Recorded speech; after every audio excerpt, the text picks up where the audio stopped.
هذا النور شفاء صدور فاض وعطر كل لسان وهنا والصلاة والسلام على رسوله الكريم أما بعد أعوذ بالله من الشيطان الرجيم بسم الله الرحمن الرحيم يا أيها الذين آمنوا قوا أنفسكم وأهليكم نارا وقال وأمر أهلك بالصلاة واصطبر عليها صدق الله العظيم. حاضرین گرامی قدر، آج میرا موضوع سخن ہے اصلاح معاشرہ اور ہماری ذمہ داری. ایک زمانے سے مرکب اضافی کی اس ترکیب اور حسین و دلکش تعبیر کی صدا کانوں میں گونجتی رہی ہے. اسے عنوان کی شکل دے کر یہ خطیب اپنی گزارشات پیش کرتا ہے. علمکار اپنے الفاظ کے جوہر دکھلاتا ہے. ایک داعی لوگوں کو دعوت دیتا ہے اور ایک مبلغ اشاعت دین کو اپنا مشن بناتا ہے. الغرض بظاہر یہ دو لفظوں کا مجموعہ ہے، لیکن در حقیقت اس نے اپنے اندر ایک دنیا کو سمایا ہوا ہے.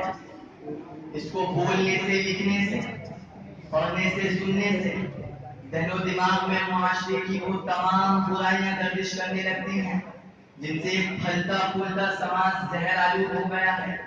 وہ رسومات و بدعات اور شرکیات و کفریات نظروں کے سامنے آ جاتے ہیں جنہوں نے ذہنوں کو مسموم کر دیا، قلب و جگر کو ناپاک اور دماغ میں کھلچل مچا دی ہے.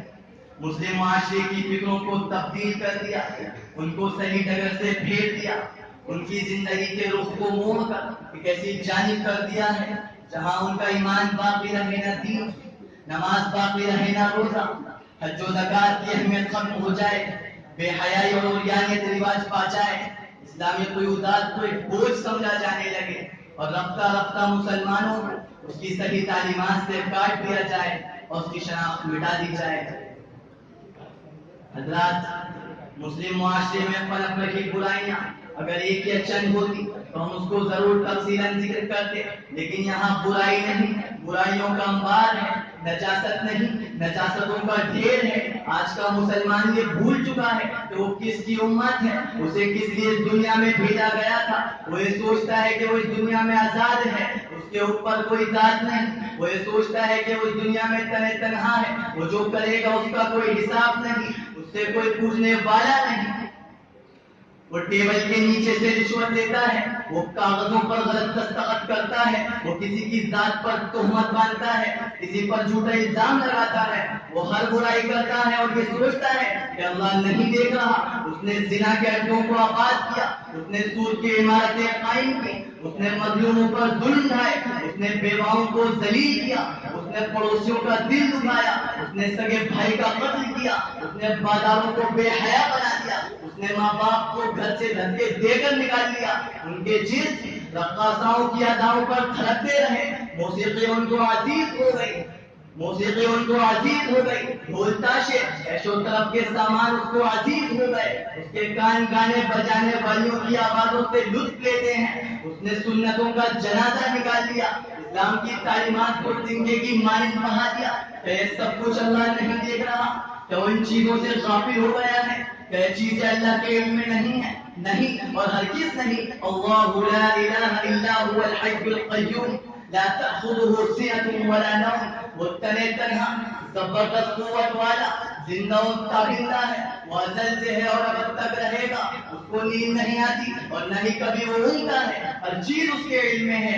یہ دنیا اسی طرح چلتی رہے گی. یہاں ظلم بھی ہوگا اور عدل بھی، یہاں تاریکی بھی ہوگی اور روشنی بھی، یہاں بھیڑیے صفت انسان بھی ہوں گے اور راتوں کو تڑپنے والے بندے بھی، یہاں غیرت کے سودے کرنے والے ہوں گے اور دوسروں کی عفت کا خیال رکھنے والے بھی، یہاں گھنگرو والیاں بھی ہوں گی اور مسلح والیاں بھی، یہاں حرام کھانے والے بھی ہوں گے اور حلال کا سودا کرنے والے بھی. یہ دنیا ہے، یہاں شر و رافت بھی ہوگی اور شرافت بھی، یہاں عزت بھی ہوگی اور ذلت بھی، عجز و انکساری بھی ہوگی اور تکبر بھی. لیکن مسلمان وہ نہیں ہے.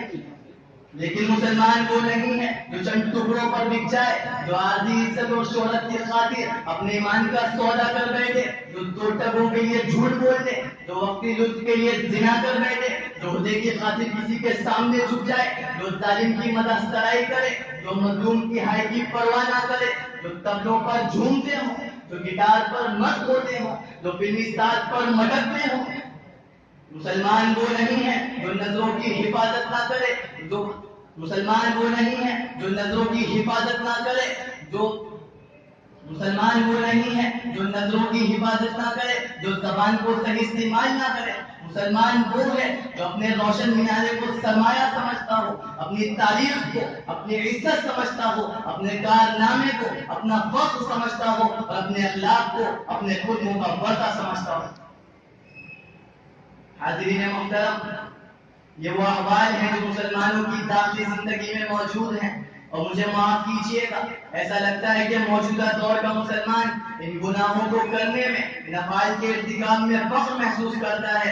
اس نے اپنی زندگی کی دھاراؤں کو، اپنی حیات مستعار کو، اپنے محدود اوقات کو نہ جانے کس مصرف میں لگا رکھا ہے۔ اس نے اپنا مقتدی رسول عربی کو نہیں، طاغوتوں کو بنایا ہے۔ اس کے لیے پیغمبر عربی رول ماڈل نہیں، دجال اور دجالی نظام کو فروغ دینے والے اس کے ساہوکار اور دسیسہ کار ہیں۔ اسلام کی تعلیمات اس کے لیے مانند زہر ہیں، اور قوم لوط کے پیروکاروں کا ہر عمل اس کے لیے لائق اتباع ہے۔ مجھے سمجھ میں نہیں آتا کہ آج کے مسلمان کو کیا ہو گیا ہے۔ اس میں اسلامی سیرت ہے نہ اسلامی اخلاق، اسلامی افکار ہے نہ اسلامی جذبہ، اسلامی حمیت ہے نہ اسلامی غیرت، اسلامی ذہن ہے نہ اسلامی دماغ، اور بلکہ میں اس سے آگے بڑھ کر کہتا ہوں، اسلامی اسپرٹ اور عقیدے روح مساجد میں ہے نہ مکاتب میں، مدرسوں کی دیواروں میں ہے نہ خانقاہوں کی چوہدی میں، یونیورسٹیوں کی عمارتوں میں ہے نہ کالجوں کے ماحول میں۔